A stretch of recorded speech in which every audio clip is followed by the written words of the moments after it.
Thyroid, sugar और मोटापे से हैं परेशान तो मेट्रो हॉस्पिटल सिवान है एक बेहतर समाधान। डॉक्टर MS अहमद अंतर्राष्ट्रीय कुशलताओं के साथ दे रहे हैं सेवाएं। संपर्क करें centre point, Chakiya Bindusar road.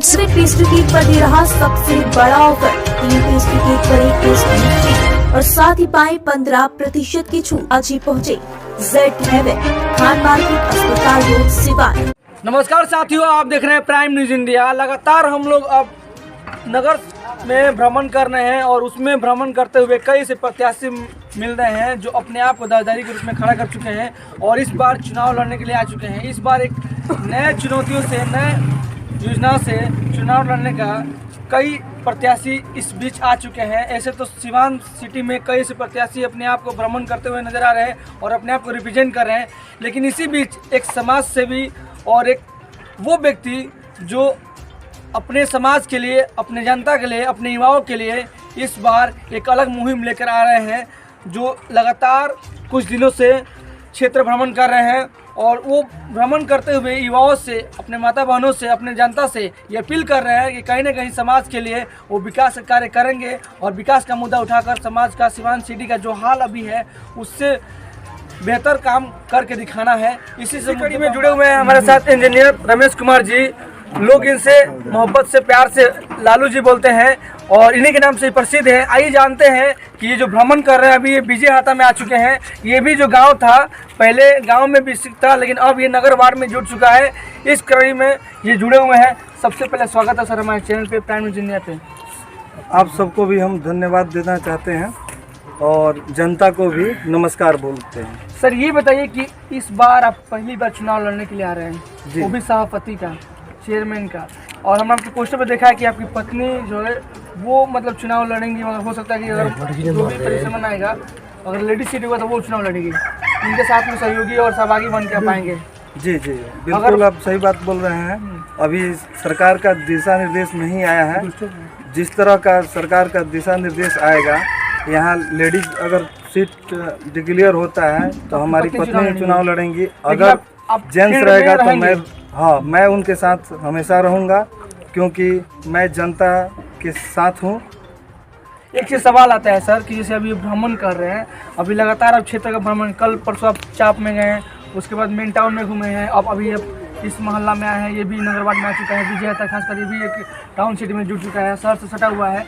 तो क्या रुझान लग रहा है, जनता के भी जा रहे हैं तो जनता से क्या एक उम्मीद लग रहा है आपको?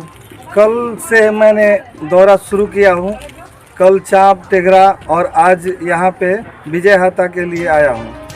कल जब से मैं क्षेत्र में घूम रहा हूँ तब तक हमको उम्मीद से ज़्यादा समर्थन मिल रहा है। मेरा व्यक्तित्व और मेरे पिताजी का किए हुए कर्मों के फल से हमको लग रहा है कि मैं बहुत आगे जाऊंगा और इसमें हमारे टक्कर में, हमारे चुनाव में कोई दूसरा बाधा नहीं उत्पन्न हो सकता। एक सवाल आता है सबके जहन में कि आखिर आप एक पद छोड़कर एक इंजीनियर पद पर सम्मिलित हैं, वो भी अच्छा खासा जीवन जीने का आपके पास एबिलिटी हो गया था, लेकिन वो पद छोड़कर क्यों इस राजनीतिक माहौल में, क्यों इस दुनिया में, इस क्षेत्र में आपका उतरने का मन हुआ? मैंने बताया कि मैंने इंजीनियरिंग की, उसके बाद मैं इस क्षेत्र में आया। मुझे बचपन से ही बड़ा शौक़ था लोगों की सेवा करने का और यहाँ की जनता ने मुझे मौका दिया कि आप हमारी सेवा करें। मैंने यहाँ की लाचारी, यहाँ की राजनीतिक जो देखा वो बहुत मुझको हर्ट किया। मैं बचपन से ही मतलब पोयम वगैरह लिखा करता था, जो बात हमको हर्ट कर जाए उस पर मैं पोयम लिख दिया करता था। इस तरह का मैंने डिसीजन लिया। जैसे सबके माध्यम से जनता को बताना चाहता हूँ कि जब मैं 9th क्लास में था तो एक मैंने पोयम लिखा था, ऐ मेरे देश के जवानों, अगर तुम वतन से प्रेम करते हो तो वतन के इन दलालों को बेच डालो। कल के मेरे सपनों को पलों में टूट जाते देख रहे हो, अरे क्यों जी रहे हो मर मर कर इन दलालों की रहमत पर। आज तक हमने कितनी लड़ाइयाँ लड़ी, कितने वीरों ने अपने खून से सिंचा इस वतन को। देखे थे जो कल के सपने, कल आएंगे सब अपने। कोई किसी पर जुल्म न करेगा, मानवता का आएगा जमाना, गूंज उठेगा सारा जमाना। आज नहीं अभी यह शपथ यह ले लो, वतन पर जुल्म करने वालों इन दलालों के साथ कभी ना देंगे हम। ऐ मेरे देश के जवानों, अगर है तुम्हारे खून में जोश तो फिर सींचो अपने खून से इस वतन को। कल के अपने सपने को साकार करो तुम खुद, इस आधी आज़ादी को पूर्ण करो तुम खुद, अरे मरमर कर क्या जीना, दुनिया में कभी न मरने वालों में अपना स्थान बनाओ तुम खुद। तो यही इस कविता के, हाँ मैंने 9th में बचपन से ही मैंने, और इसी तरह से आपका जज्बा लग रहा है अभी, मतलब आपकी बातों से ये लग रहा है निश्चित तौर पे अगर आपके हाथों में वो कमान मिल जाता है तो एक निश्चित तौर पे सिवान का विकास का राह दिखेगा। सिवान के विकास और गरीब जनता का विकास के लिए ही मैं ये निर्णय लिया हूँ। मैं अपना जॉब सेटल्ड था, अपना जॉब छोड़ा इसीलिए कि मैं जाके जनता का सेवा करूँगा। और इस कविता के माध्यम से मैं कह रहा हूँ कि आप लोगों को आजकल गोली बंदूक तीर तलवार चलाने की कोई आवश्यकता नहीं। अपना जो भी नेता चुने, सही चुने, वो सारा कार्य होता रहेगा। चलिए धन्यवाद। और भी साथी जुड़े हुए हैं इनके साथ में। ये बताइए कि ये एक ऑल लेडी समाज में एक ऐसे व्यक्ति हैं जो कि शिक्षा से प्राप्त है, मतलब कहने का ये स्टडीज है। इनकी पत्नी भी अगर आ सकती है, आ रही हैं, तो वो भी एक बीएड की हुई है, उनका पोस्टर लगा हुआ है। तो कहीं ना कहीं अगर ये रुझान इस प्रति आया है कि भाई चुनाव लड़ना है और समाज का विकास करना है, सभी लोग ये कर रहे हैं, लेकिन आप लोगों को कैसे विश्वास हुआ कि एक युवा, एक प्रत्याशी इस बार इस क्षेत्र में उतरेंगे और अपना विकास करने का, अपने समाज का विकास करने का काम? तो देखिए, ये तो मैंने कि जो आप प्रश्न कर रहे हैं, हाँ। ये तो पब्लिक के ऊपर है। पब्लिक जो भी प्रत्याशी यहाँ आएंगे, तो अब वैसा जमाना नहीं है। एक गांव में एक आदमी आकर के पूरा गांव को चला दिया। अब हर घर में शिक्षा है, तो जो शिक्षा हर घर में है, जो युवा लोग पढ़े लिखे हैं, अपने माँ बाप को जरूर बताएंगे कि कौन प्रत्याशी, किस प्रत्याशी का कैसा छवि है। सब लोग शहरे के न हैं, जो भी आएंगे प्रत्याशी शहरे के न आएंगे, इस माने शहरे के लोग न आएंगे। तो सब लोगों के विषय में जितने बुजुर्ग लोग हैं, नए लोग अभी हैं, कुछ लोग नहीं जानते हैं, लेकिन बुजुर्ग जो लोग हैं वो तो बता देंगे कि किसका छवि तो कैसा अभी है। क्षेत्र दौरा कल परसों से स्टार्ट हो चुका है, कल से सिवान सिटी में आपका दौरा चलेगा। जी जी। चलिए धन्यवाद। अभी हमारे साथ हैं, ये भी समाज में इनका भी नाम है।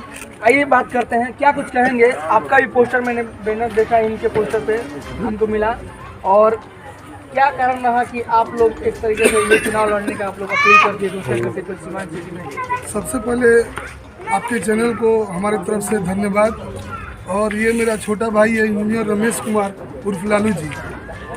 और हम लोग लोकतंत्र में जनता मालिक होती है, ये निर्णय बिहार सरकार का मैं बहुत धन्यवाद करता हूँ, जो कि लोकतंत्र में जनता को चुनने का अधिकार दिया चेयरमैन का। जी, क्योंकि इस तरह से आपके जहन में है, तो क्या कारण रहेगा कि अगर चुनाव जीतते हैं तो इस तरह से आप समाज का विकास करेंगे? मतलब सबसे पहले किस पैदान पे आएंगे?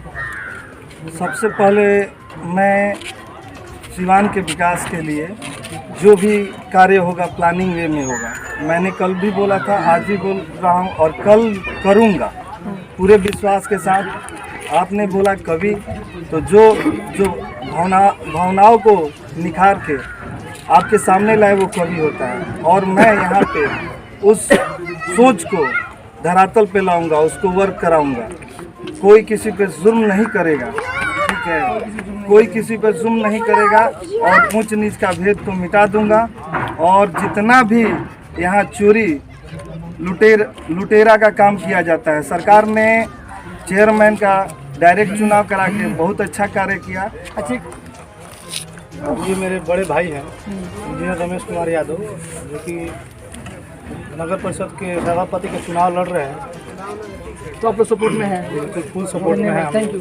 तो साथियों, देखा कि हम बात की, पहुंचे हुए थे विजय था, पहले गांव था, अब ये नगर निगम में आ चुका है, नगर परिषद में आ चुका है।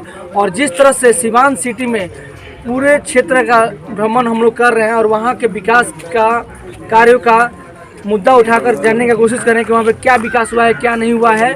इसी कड़ी में हम लोग पहुँचे हुए थे विजयता में। हमारे से जुड़े हुए हैं इंजीनियर रमेश कुमार जी उर्फ लालू जी, जो इस बार सिवान सिटी से, सिवान नगर परिषद से सभापति का चुनाव लड़ने के लिए आ चुके हैं। अगर जो रोस्टर आता है अगर उसमें महिला सीट होगी तो महिला सीट में इनकी पत्नी चुनाव लड़ेंगी, और जेंट्स आता है, पुरुष आता है तो खुद ये लड़ेंगे, लेकिन इनको साथ में सहभागी बनकर रहेंगे। अगर मान लीजिए आपकी पत्नी लड़ती है, सवाल आता है, जी सपोर्ट है, तो आप फिर भी तो उनके साथ रहेंगे? हम हमेशा उनके सीट अगर उनको मिल जाता है जी जी, तो उसके बाद भी अपने जाएंगे? नहीं, कहीं नहीं जाएंगे, हम तो यहीं के लिए आए हैं, सेवा करने के लिए दिल्ली से फिर आए बच चुके हैं तो अब जी इसी जी, में रह अब इसी में रहेंगे ये जीवन आप जी, पूरा जीवन आपकी सेवा में, सब जनता की सेवा में ही हमारा अब गुजरेगा आज से। चलिए, बहुत धन्यवाद। एक लास्टली संदेश दीजिए, क्या कहेंगे अपनी जनता को? अपनी जनता को मैं बोलना चाहता हूँ कि आप अच्छे उम्मीदवार को ही सेलेक्ट करें, कोई भी गलत उम्मीदवार को सेलेक्ट न करें। आप अपने मन से सुने सबकी, करें आपकी। चलिए, धन्यवाद। तो साथियों, देख सकते हैं कि ये अभी हम लोग पहुंचे हुए थे विजय था, और यहाँ पे जिस तरह का भी ये माहौल है, यहाँ पे जिस तरह से अभी विकास का कार्य हुआ है, कहीं ना कहीं ठप पड़ा हुआ है। पहले तो गांव था, लेकिन हमें नगर में आ चुका है। अब देखना ये होगा जिस तरह से इंजीनियर रमेश कुमार जी इस बार दावा कर रहे हैं कि आने वाले कल में अगर सभापति का चुनाव जीतते हैं तो इस बार इस क्षेत्र का, यानी कि पूरे सिवान सिटी का विकास करने का ये काम करेंगे। इनका दावा है कि भ्रष्टाचार खत्म करेंगे और एक नए उद्देश्य को पालन करते हुए अपने क्षेत्र का, अपने नगर का, अपने सिवान सिटी का विकास करेंगे। हम लोग इसी तरह लगातार क्षेत्र में भ्रमण कर रहे हैं और हर प्रत्याशी से मिलने का कोशिश कर रहे हैं, और हम लोग ये आपके सामने रिप्रेजेंट कर रहे हैं कि जो प्रत्याशी इस बार उठने की कोशिश कर रहे हैं, इस बार आ रहे हैं, तो कहीं ना कहीं उनका मुद्दा, उनका सवाल उठाकर आपके सामने रिप्रेजेंट करना हमारा हक है, हमारा दायित्व है, और आपके सामने हम रिप्रेजेंट करेंगे। तो मैं चाहूँगा वीडियो को देखें, लाइक करें, कमेंट करें, शेयर करें। आप देख रहे हैं prime news India, camera Rohit के साथ। नमस्कार, जय हिंद।